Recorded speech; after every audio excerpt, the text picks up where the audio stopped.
Aujourd'hui, la vie nous montre que les valeurs qui nous stabilisent, qui font que l'humanité peut être abordée dignement, on est en train de perdre le langage, le lien qui pouvait nous unir à un monde plus grand. Parce que vous voulez contenir un monde plus grand dans une personnalité, ça ne fonctionnera pas. Et qu'est-ce qui est au-dessus de la personnalité? Ce sont les valeurs et les vertus.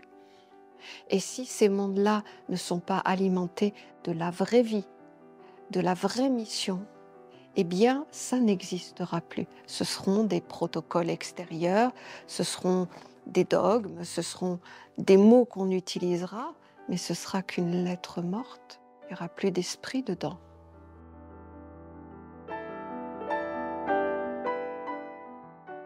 Il faut savoir qu'il y a 1 an et demi, je n'avais jamais parlé devant une caméra. Jamais j'aurais osé parler en public. J'étais très réservée. Et finalement, quand tu te sens investi de quelque chose à faire, je pense qu'on est capable d'aller au-delà de nos limites et de réussir en plus. C'est ça qui est fort. Parce que franchement, vous m'auriez dit, il y a juste 2 ans, Magali, tu seras devant une caméra, tout le monde sera à te regarder. Franchement, j'aurais refusé d'emblée. C'était contre nature, c'était pas moi. Et vous voyez, ça c'est juste un témoignage de vous dire que quand en fait à un moment donné, tu fais résonance au choix de ta vie, de ce que tu veux dans ta vie, eh bien tout ce qui est insurmontable, qui est même des fois en apparence pas ta nature, eh bien tu trouves la force d'aller jusqu'au bout de tout ça. C'est pour ça que quand je dis il faut savoir ce que vous voulez, c'est pas rien quand je dis ça. Parce que c'est pas juste prends une décision, c'est pose-toi, voilà, tu as fait ta vie. Jusqu'à présent, jusqu'à aujourd'hui, tu as fait ta vie. Elle est correcte, elle est comme elle est. Il te reste une autre partie de vie, celle qui est devant toi. Qu'est-ce que tu en fais? Où tu vas? Qu'est-ce que tu veux? Est-ce que tu vas toujours te poser la question qu'un jour, tu auras les conditions? Est-ce que tu vas avancer petit à petit, sachant qu'il y a quelque chose en vous qui crie autre chose? Et ça, voyez, en fait, on vous demande la réponse à vous. Elle viendra pas de l'extérieur. Elle viendra de vous dire à un moment donné, c'est quoi le sens de tout ça? Comme je dis souvent, on n'est plus obligé de faire l'expérience de ce que c'est que de vivre sur la Terre. On a vite fait le tour. On comprend comment ça marche. Est-ce qu'on se perd là-dedans en pensant qu'on va changer le monde? On n'est pas assez fort. Et puis on ne changera pas le monde en argumentant les choses qui sont proposées. On change le monde en rayonnant un monde en particulier, c'est-à-dire ce qui est nous profondément. Et, et je vois bien que, et je le vois vraiment, je le ressens que tout ce qui est beau en nous, tout ce qui est naturel, tout ce qui est divin quelque part en nous, trouve de moins en moins de place dans ce monde aujourd'hui où on voit que tout fait pour qu'on ne soit pas naturel, authentique, simple, respirer normalement. Je trouve ça dur, je trouve ça ce monde. Et vous voyez, ça, je vais vous partager ça avec vous. Plein de gens me disent: «Oh, si tu savais comme c'est dur en France». Vous voyez, parce que je vis au Panama quand même. Et puis je me dis, oui, je comprends, mais en fait, je comprends pas. Je m'aperçois que vous souffrez vraiment. Et je le vois parce que, vous voyez, ne serait-ce qu'en expliquant tout ça, je sens à quel point c'est interdit. Vous voyez, c'est presque comme il n'y a pas d'espace pour accueillir ça.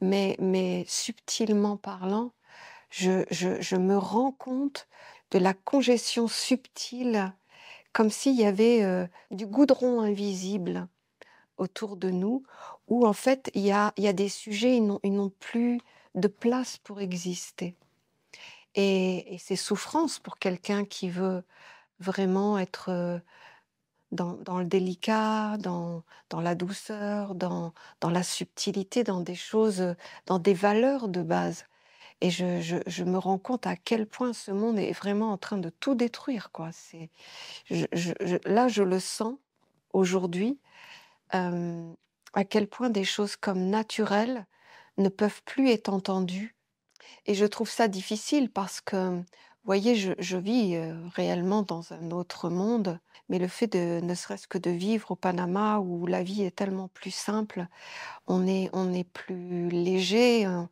on n'est pas agressé par des obligations extérieures, vous voyez?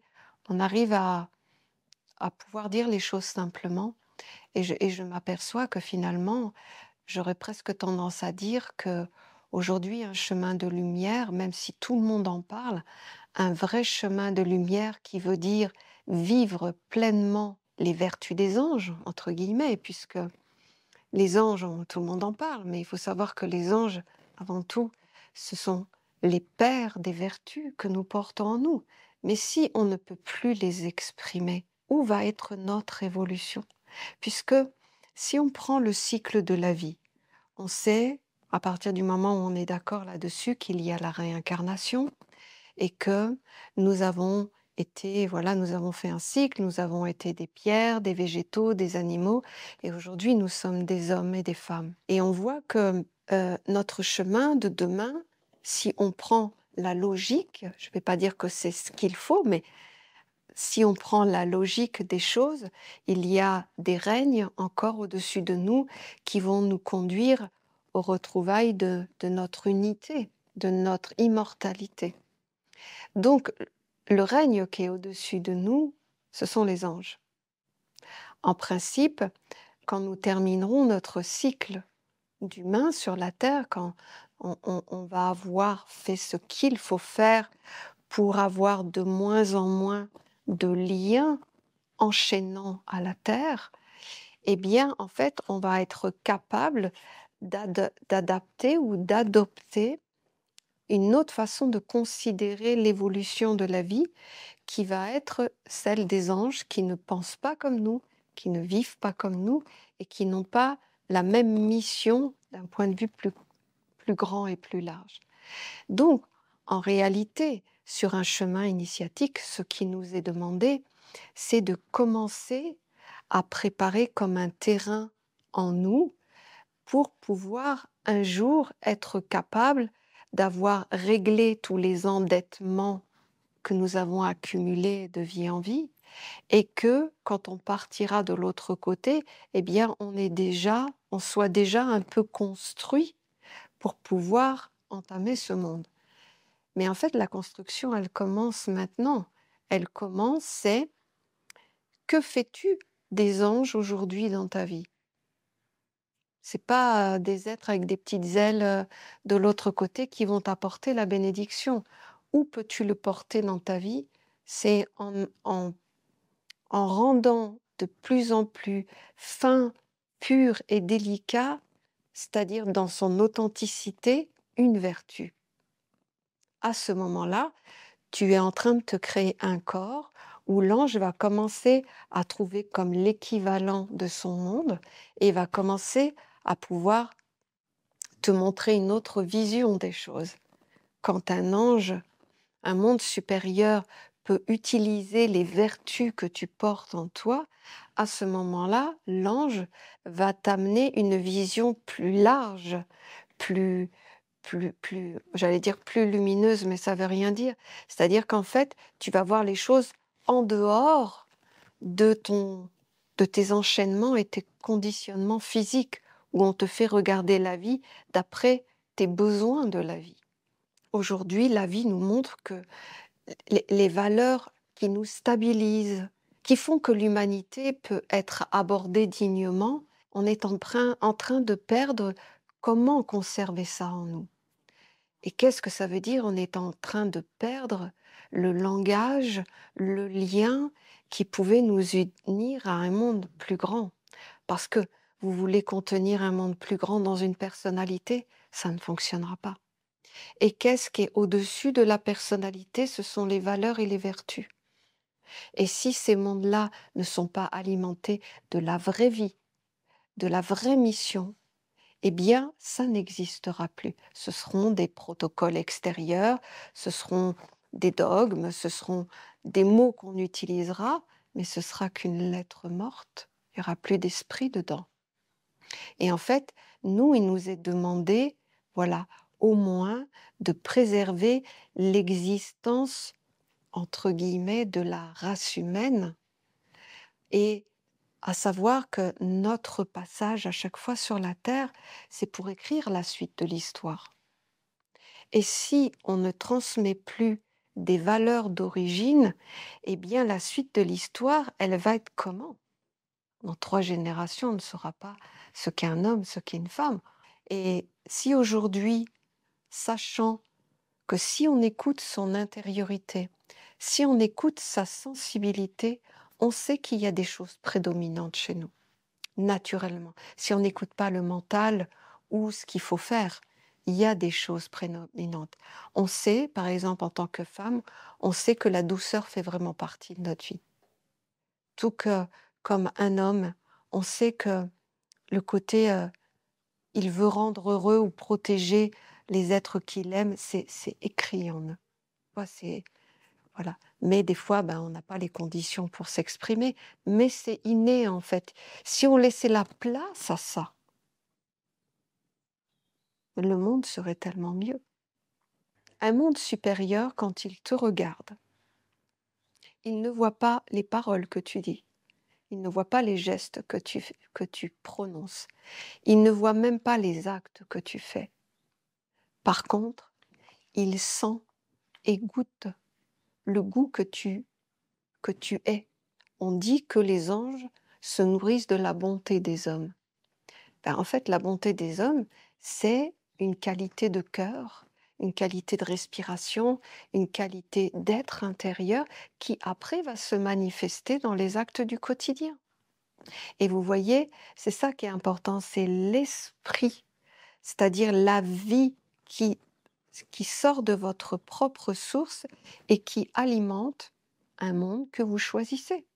Ça peut être la bonté, ça peut être l'empathie, ça peut être la générosité, ça peut être la droiture, ça peut être... À la rigueur, c'est vous qui choisissez. Mais ce qui est important, c'est que vous soyez conforme avec la vocation, j'aurais tendance à dire, euh, du mouvement de comment vous allez faire les choses, qui est un principe féminin et un principe masculin, et que de ce mouvement, de cette impulsion intérieure, eh bien, vous alimentiez des qualités, des choses essentielles dans votre vie, où vous allez l'affirmer dans vos œuvres. Ça veut dire que, vous voyez, on fait un travail pour, à un moment donné, enlever ce qui ne nous appartient pas et remettre en lumière la racine. La racine, c'est quand tu étais une âme, que tu étais encore de l'autre côté, à un moment donné, tu décides de prendre un corps. Et vous le savez, donc dès que tu entres sur la terre, tu perds la mémoire, tu te souviens de rien. Par contre, ton âme qui t'a accompagné jusqu'à la naissance, elle sait que toi, tu prends ce corps pour accomplir quelque chose. Peu importe, c'est différent pour tout le monde. Mais comme elle sait que tu vas perdre la mémoire, que quand tu vas arriver dans la vibration de la terre, tu n'auras pas encore les organes construits sur la terre pour entendre son langage.